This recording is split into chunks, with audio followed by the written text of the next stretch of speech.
guys, Mixed Duality here, and welcome back to Dream Daddy. So last part we helped run a bake sale with Joseph, and it looks like we just got a new message on Dad Book, so let's go ahead and check that out. Hey, are you up to anything tonight?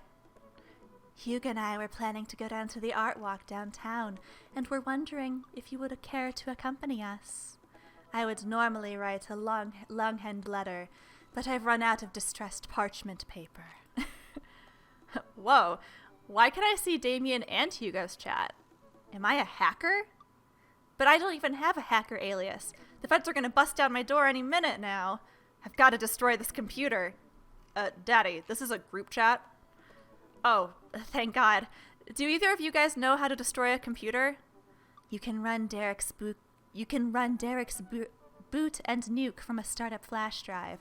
But once you've done that, it's best to physically destroy the platters altogether. The Victorians were well versed in information security. Daddy, do you want to go see some art or not? Art is good. Let's go see art. Perfect. I actually wanted to get to know Damien anyway. Damien is I'm not really super into Damien, but I'm curious about him. He's very mysterious. Damon and Hugo invited me to the monthly art walk in downtown Maple Bay. I've never really been to one of these before, so I'm not quite sure what I'm in for. I think I'm here a bit early. I don't see Damien or Hugo around anywhere, and I feel just a little uncomfortable standing among all these fancy art people. Daddy? I turn around. Oh, it's Joseph. Joseph, what are you doing here? Joseph scoffs at me. What am I doing here? How could you ask me that? I'm obviously a huge art, appreciatist?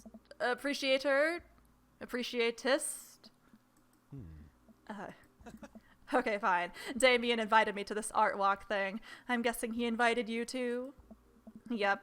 Admittedly a little out of my depth here. Oh, thank God. I thought I was going to be the odd one out. Are you allowed to say that? Say what? You know, thank God. Yep. I actually get double points when I say it since I'm a minister. The points get you into heaven. That's how it works. Anyway, where are the guys? I look around and spot Hugo and Damien, who seem to have just arrived at the gallery. Good eve. Evening, friends. Who's ready for some art? You know I am. You know I love looking at paintings that are in frames and also paintings that aren't in frames. Art is good and stuff. Oh, well put, Daddy. All you have to know is if you ever feel overwhelmed, there's generally always a table that has free wine and cheese. Oh, thank God. I like art now. I've got the table in my sights now. If you'll excuse me, I'm going to go help myself to some tasty wines. Let's talk with Hugo and Damien. So, what's this first place? This particular artiste specializes in landscape painting of various locales within the American Northeast. I look at the art. It is rad art. At the risk of sounding uninformed, do all of these landscapes look like butts to you guys? Damien and Hugo lean in, examining the paintings in earnest. It would appear as though you are correct. Valid assessment, Daddy. Hey, this art stuff's pretty easy. Oh, it gets more complicated. Sometimes the butts are more symbolic. Sometimes the butts are metaphors. Sometimes art is about the butts they don't draw. Interesting. Joseph returns to our group with tiny cheese and wine. What I miss? Butts. Shame. The cheese is nice, though. Shall we visit the next place? We leave the first gallery and walk a few minutes before we reach another one. This gallery's a bit more crowded. Huge paintings of, I'm not even sure what, hang on the walls. Oh geez. What am I looking at here? Hey. This is abstract art. I think the more important question is, what does art mean to you? I stare at the painting, concentrating as hard as I can on its meaning.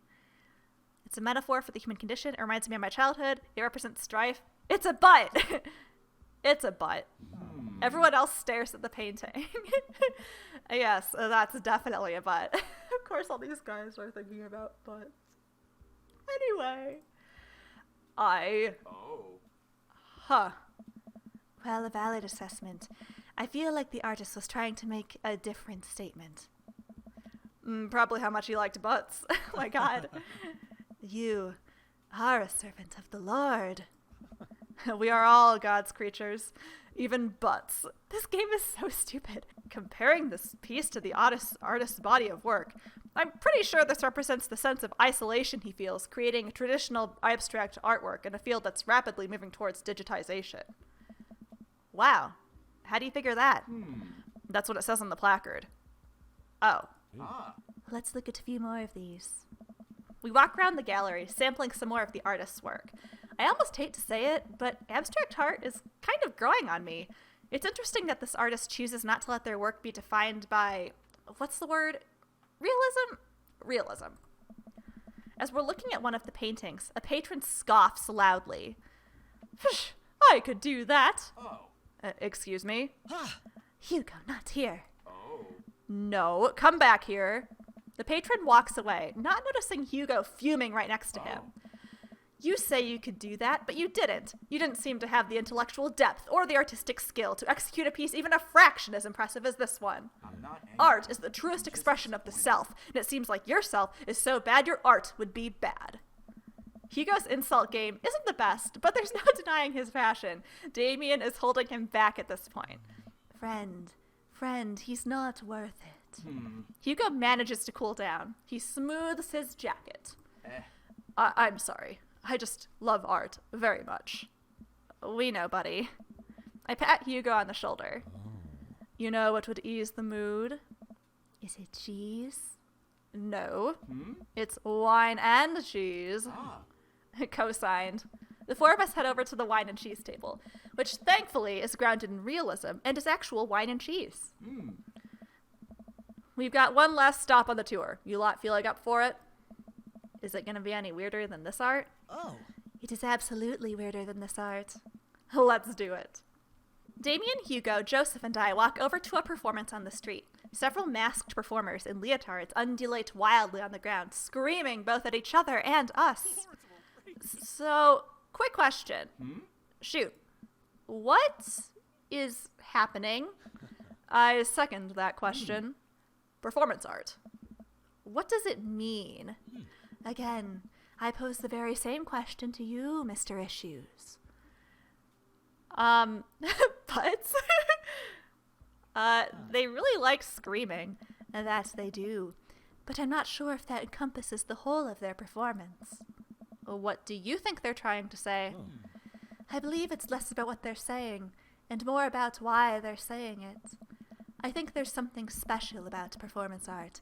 With almost every other art form, music, painting, photography, the artist uses their medium as a conduit for their emotions. With performance art, the medium is the artist. It's the purest expression of raw human emotion. It's art as catharsis. That's beautiful, Damien. So what you're saying is, if I start making really loud fart noises right now, it's art as long as I, really mean it? Damien fixes him with a hard stare. I was gonna start making fart noises, but based on the look on your face, that joke isn't going to play well with this crowd. Wise. We watch the rest of the performance as earnestly as we can, and clap politely after the dancers scream their way off stage.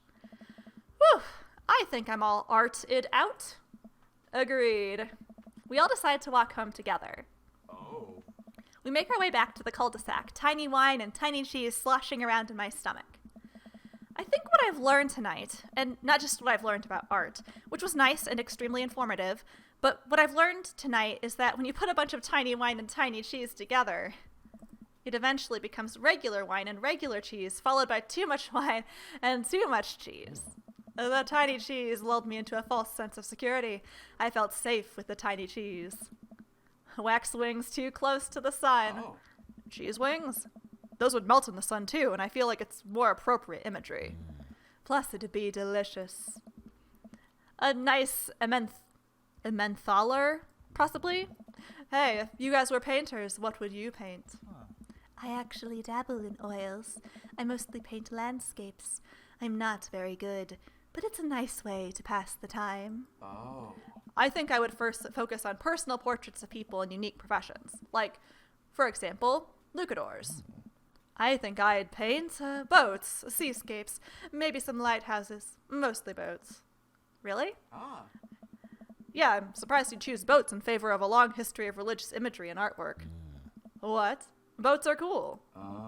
What about you, Daddy? Tasteful nudes of the artist? Wait, of myself? Food artistry. I would probably do still lifes of various foods. Bowls of fruit, maybe some bread in there. Would there be cheese involved? See, I thought about that, and no, I can't stare at a pile of cheese for 8 hours without eating some of it, and that would ruin the whole thing. Excellent point. We finally get to the cul-de-sac. All right, boys, good art. And good art. Agreed. Hey. See you guys around? Whether you want to or not. We're all neighbors, after all. I head inside to deal with my inevitable cheese over. Dead tip number 74. Anyone who tells you the drink isn't manly never has known heartache. You've got dads. Okay, cool. Well, that was a fun date. Sort of. Impromptu date. Let's see. Who should I talk to next? I kind of want to get to know Damien. Message him. Dead tip number 73. Oh, also, I don't think I actually read his profile. I'll have to go back and read that. Dead tip number 73. When changing attire... Oh, crap. Damien seemed really interesting. A little odd, but interesting. I think I should hang out with him to get to know him a little better. I navigate to Damien's dad book page and type out a message. Hey, dude. You seem cool. We should hang out sometime. I sit there for a minute before I see that Damien's typing. But then he keeps typing. And typing. Man... Is this guy writing a novel? I leave the computer to make some coffee. And he's still typing. I sip my coffee and the computer finally dings. Oh, Daddy, I must confess that my excitement to be receiving your kind letter, for, as you see, I do find myself available to enjoy your company. I must ask for your forgiveness, however, as I believe our first meeting did not paint me in as a gentlemanly manner as I would have liked. Oh, whoa, there's more. I would be highly flattered to enjoy your companionship at my residence for an afternoon tea and a stroll around my garden, should it please you. Till then, adieu. Yours, humbled D. Bloodmarch. I stare at the screen and reread the letter several more times. Hey, Amanda? Can you help me with something? Ugh. Dad, for the last time, I'm not popping your back pimples. Ew. Oh, gross. No. Can you interpret this for me? I turn the computer to Amanda, and she squints at Damien's message. I just don't understand NetSpeak. Like, is this how you kids communicate with each other now? Oh, totally. This is the hot new thing. See, Dad, kids got over saying lol and lamau or whatever and decided that what they needed to do was bring it back to the 1800s. So what do I do? Where's your pen and quill? What? Did you forget to unpack the pen and quill? Dad, how will we address the nobleman in regards to your upcoming debutante ball? Okay, now I know you're messing with me. Father, without a proper chaperone, you'll never end up with a suitor worthy of our land. Or our dowry. Or... So you read Pride and Prejudice for school one time, and now you're reciting things you know about it back to me, aren't you? Like the first 5 pages that I read in a view of a movie. Still gotta be, though. Great. So what do I say to Damien? I got this. Amanda reaches over at me and types on the keyboard. Sure thing, dude. Regards. Daddy. Amanda hits send and smiles at me. Well, I suppose that's that. I make the short walk over to Damien's house. Well, I guess you can't really call it a house. It's more of a manor? Estate? The Gothic architecture looms above the other homes in the cul-de-sac. I walk past a couple of gargoyles guarding the front door and look around for a doorbell. There doesn't seem to be one. I pull the large, ornately carved bat's head on the door knocker back, and a hollow sound echoes through the house as I strike it against the door. I wait several moments before the door slowly creaks open. It's a little creepy, but I enter the home and take a few steps into the foyer, noting the oil portraits of who I assume are dead relatives hanging on the wall. As I'm admiring them, the front door slams shut behind me. Hello? Silence. An oil lamp in the corner flickers dimly, casting ominous shadows against a wall. Why do I feel like all the people in these paintings are staring straight at me? Why is it so cold in here? Where's Damien? Daddy, pleasure to have you in my home. I look up and see Damien standing at the top of a majestic staircase with a walking candle holder. What's with the door slamming shut? Oh, sorry. There was a draft. And the door creaking open when I knocked? I accidentally left the door unlocked. And the creepy oil paintings? I like oil paintings. Right. Right. Please, let me show you around. Okay. Damien leads me around his house, showcasing his parlor, sitting room, auxiliary sitting room, and the parlor again for some reason. Oh. This is one of the older homes on the block, yes, but nowhere near as old as the architecture might suggest. Oh. Though, through extensive renovations, I've been able to craft a residence that is both historically accurate to the Victorian period and equipped with the amenities of any modern dwelling. We walk past a door covered in bumper stickers, caution tape, and a black parade poster. Did they listen to My Chemical Romance in the Victorian era? That's my son's room. You know how the rebellious teenage years are. Onward, onward, there's more to see. We reach a door at the end of the hall that Damien opens with a flourish. And this is the library. Sunlight streams in from floor-to-ceiling arched windows. The walls are lined with packed bookshelves, and even more books are scattered all over the period-appropriate furniture. Damien is clearly really proud of this room. Look out the windows, look at the butterflies, pick up a book. Look at the butterflies. I look up to the glass display of pinned bugs on the wall. It's pretty impressive. Nice bugs. Oh. I pinned them all myself. Maybe I could show you how sometime. I mean, you already offered, but whatever. I'm concerned I would stick the pin right through my finger. Ah, the pinner's gambit. Is that a thing? No. Look out the window. I walk to the window and am greeted by a beautiful view of Damien's backyard. It showcases a beautiful view of the rest of the cul-de-sac. Hey, I can see Craig on his lawn. He's doing push-ups with his daughters on his back. Damn. He sees me and waves happily, doing push-ups with one hand now. Damn. Did you know that Victorians spent at least 20 hours a week gazing longingly out of full-length windows? Wait, really? No, but Victorians did appreciate telling a good joke. Pick up a book. You know, Daddy, in the Victorian era, there was some controversy surrounding reading. Many people thought the more tawdry novels would encourage youths into a direction of crime and would cause too much of a distraction from work and school. I pull out a book at random and examine the worn cover. Opening it, I turn to a random page and read aloud. Naruto struggled against the change that Sasuke, I think, had bound him with. Shirtless and out of breath, he looked up at Sasuke. Sasuke smiled, unbuttoning his ninja pants. Okay, I think that's enough. Oh my god, was that a fan fiction? Oh my god. Oh my god. Oh my god. Oh my god. Okay. Okay. I can't even. Damien snaps the bookshelf and puts it back on the shelf. That's a rare book from my private collection. Please, will you join me for tea? Oh my god. Here's a book about Naruto fan fiction.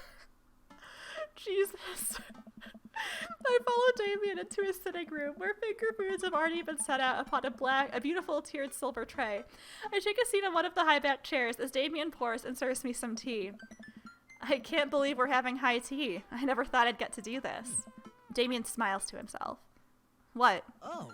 It's a common misconception that high tea refers to the wealth or class of the people enjoying it, when in fact the high refers to both the later time of the day that the working class had to enjoy tea, and the height of the tables on which they're served. Oh. My dear friend, we are currently enjoying afternoon tea. That's informative. Damien takes a seat next to me and serves me a tiny sandwich. Is he gonna feed me? I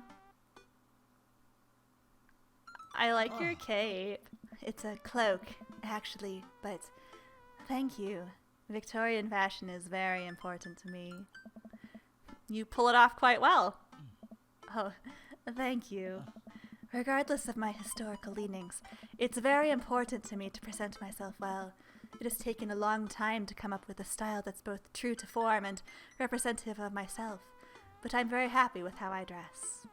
I do get some strange looks, yes, but it's something that brings me a great deal of joy, so I don't mind. To be able to wake up in the morning, pick from my closet a variety of cloaks, waistcoats, top hats, and even binders that are period appropriate feels amazing. You wear top hats? You don't?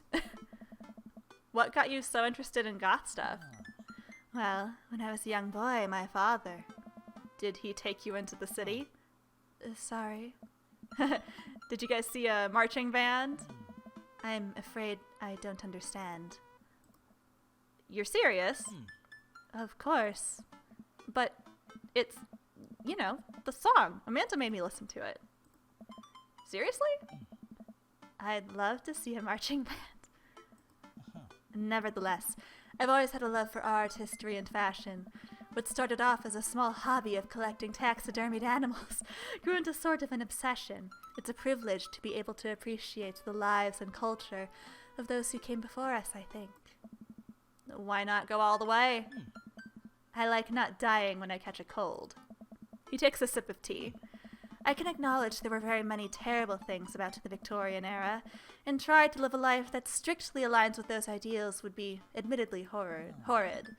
But I think it takes a critical mind to truly appreciate something to the fullest, to be cognizant of its flaws, and love them all the same. Tell me, Daddy, do you have any hobbies? Oh, man, I do, but I don't know if I care about anything the way you care about this stuff. Well, I'd love to hear about your interests. Hearing somebody talk about the things they're passionate about is intriguing and, quite honestly, rather attractive. Please, do tell me about your hobbies. Quick, sound sophisticated. I like watching soap making videos on the internet. Love me some word jumbles. I learned how to jungle once. I like watching soap making videos on the internet. Soap is an important advancement in modern society, getting rid of germs and stuff. I would say that people who make soap are the true heroes here. To watch them work is an honor. I tried making some with Amanda once, and we both had to go to the doctor for the rashes, which I guess goes to show that we should leave it to the professionals. We finish our tea and finger sandwiches. Come, I have one more thing to show you. Damien takes me around to the back of his home. Oh, it's so pretty, where a variety of flowers flourish in beautifully landscaped rows. A small stone path weaves through it, and butterflies flit lazily through the air. My garden. It's beautiful. Thank you. Victorians took flowers and floral arrangements very seriously. You see, it was considered uncouth to discuss personal and romantic relationships in public, so lovers and friends alike would use bouquets and send secret messages to each other. Each flower and plant is symbolic of different feelings. Even more interesting is that one flower could mean different things depending on the other plants it was paired with. One had to be extremely careful, as even the style in which the ribbon was tied around the bouquet affected the message. Damien leans down and plucks a beautiful, bright orange flower off a vine. Lilium bulbiferum. The orange lily. What do you think this one means?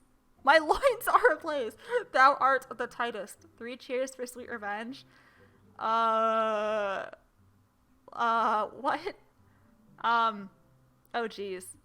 I don't know. Thou art the tightest? He likes it. Oh my god, I just noticed there were eggplants. Oh my god, guys. Okay. The orange lily is actually symbolic of pure hatred. Well, and that's precisely why floral arrangement is so challenging. What is your favorite type of flower? I don't know, sunflowers? They remind me of sunshine, and then you can eat the seeds as a delicious snack. What a practical choice. My stomach grumbles. Oh man, no, I want sunflower seeds. I'll have to remember that when I put together a bouquet for you. He would put together a bouquet for me? Nobody's ever given me a bouquet before. I follow Damien down the footpath and admire more of his beautiful flowers. Suddenly, a phone rings. Oh, Daddy, will you excuse me? I must take this. He pulls a cell phone out of his pocket. I'm a little surprised it's not a rotary phone. Go for it. Damien smiles and walks back to the house. I take a deep breath and enjoy the heavily perfumed air. What a lovely yard. This makes me wish I had put a little more effort into that garden Amanda and I tried to start one time, where watermelons grew to the size of cherry tomatoes and then immediately died. Oh, hey, gargoyle. Oh, no, I knocked over the gargoyle! Dead number 50. Okay, fix that garg. Oh, God. Okay. Oh, God. How do I... Oh, God. Wait. Okay, cool. Wait, no, that's not right. How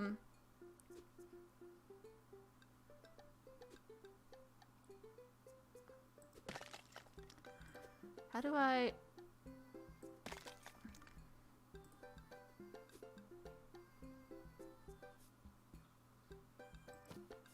Okay, cool.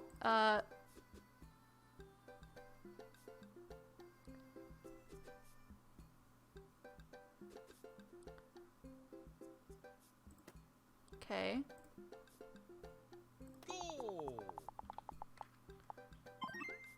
S, our secret. Okay, hey, I got it. Don't just give me an S.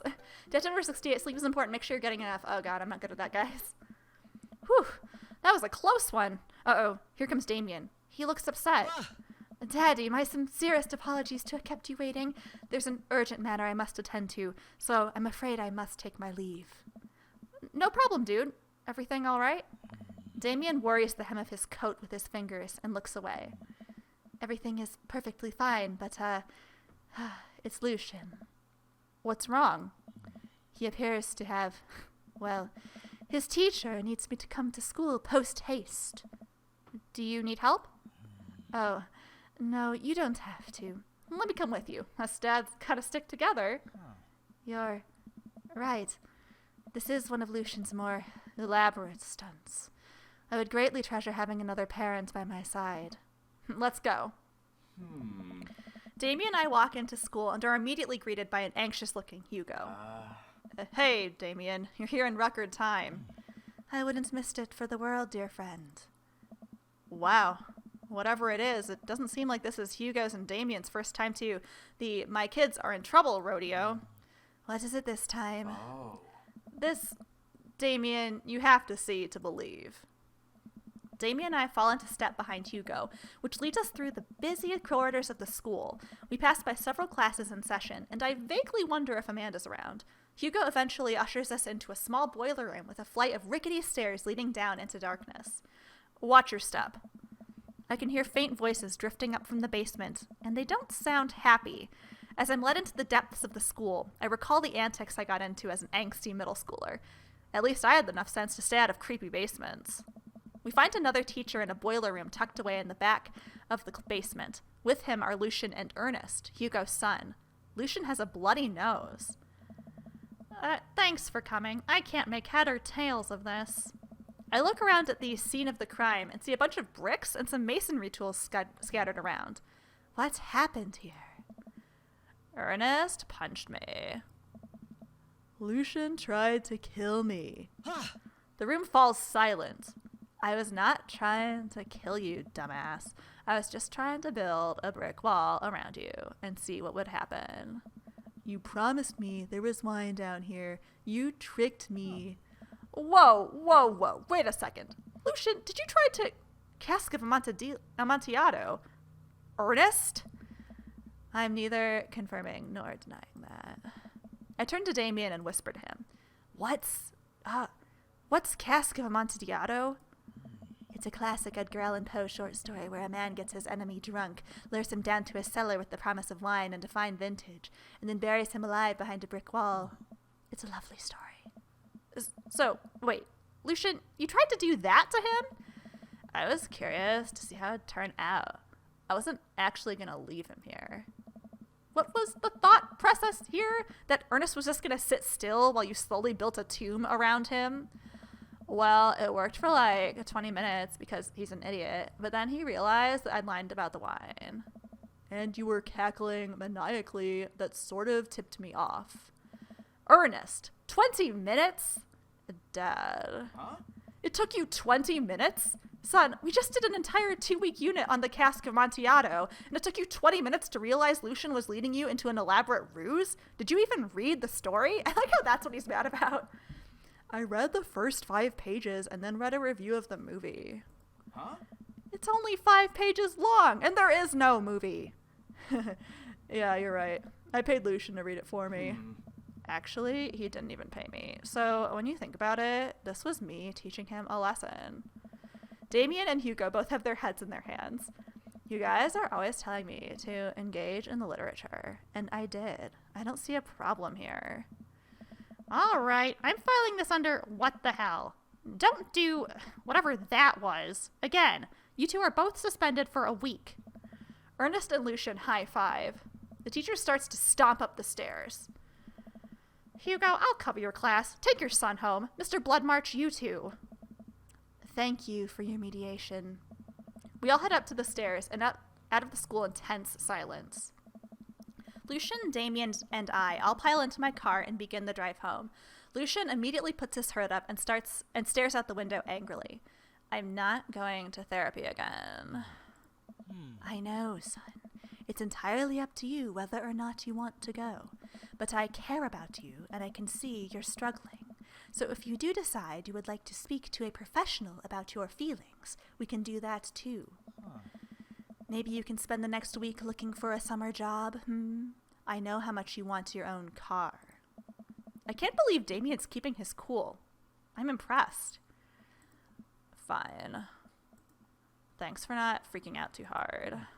I love you, son. Lucian continues staring out of the window. I love you too. We spend the rest of the drive in relative silence. The moment we pull into the driveway, Lucian hops out of the car, slams the door, and runs inside. I didn't expect to have the conversation in front of you. He and I have a lot we need to work out. It's all right. And all things considered, Lucian's bricklaying was pretty good. So there's your silver lining. There is that, yes. I really admire how you handled that. You were a lot more diplomatic with him than I would have been. I just want what's best for him, and I don't think yelling at him would have done either of us any favors. It rarely does. You're a good dad. See you around soon? Oh, see you around soon? It would be my honor and my pleasure. Damien bows with a flourish. Classy. I come home to find Amanda curled up on the couch with a blanket watching TV. I plop down next to her. Yo. What you watching? Tiny House Hunting Brothers Extreme Edition. Ugh, I hate that show. The couple on screen bickers back and forth while standing in an extremely small house made of recycled bottles. The Tiny House Hunting Brothers watch them with bemused expressions, both of their heads touching the low ceiling. I told you I wanted a 2-bed, 2-bath, shabby chic cottage. This entire house doesn't even have a bathroom. But, honey, the outside is only 20 yards away. It's not that bad. I am not pooping outside, Greg. Why don't they just get a regular-sized house? I don't know. How'd afternoon tea go? It got strange. We had to go to the school to pick up Lucian since he lured Ernest down to the cellar with the promise of fine wine vintage and then tried to brick him into the wall, right? How did you know that? Has everyone read this story except for me? Lucian live-streamed the entire thing. This entire day is beyond me. But otherwise, it was a fun day. That Damien guy's a character, but he's really good company. And a surprisingly diplomatic dad. I dig his style. You know what? Me too. Debt number 48. Eat plenty of carbs the night before a big game. Date complete. Okay, we had a good time with him. We had a good time. Please, can I at least have an A? Come on, come on, come on, come on. Come on, we didn't do anything wrong. An A! Yes! Jammiest bits of jam. What? I'm not quite sure what that one means. I read it in an article once about the Victorian era. Wait, what? What was that? I don't think any of the other dads said anything like that. Yay, Damien likes me. At least have an A. I don't have an S+, but I have an A. Woo! Okay. Well, anyway, guys, that's exciting. Our first semi-successful date was with Damien, of all people. Wasn't seeing that coming. But anyway, that was a lot of fun. So I think I'm going to leave this part right here. If you like what you saw, please make sure to like, comment, and subscribe. Thank you so much for watching, and I will see you all again very soon. Bye!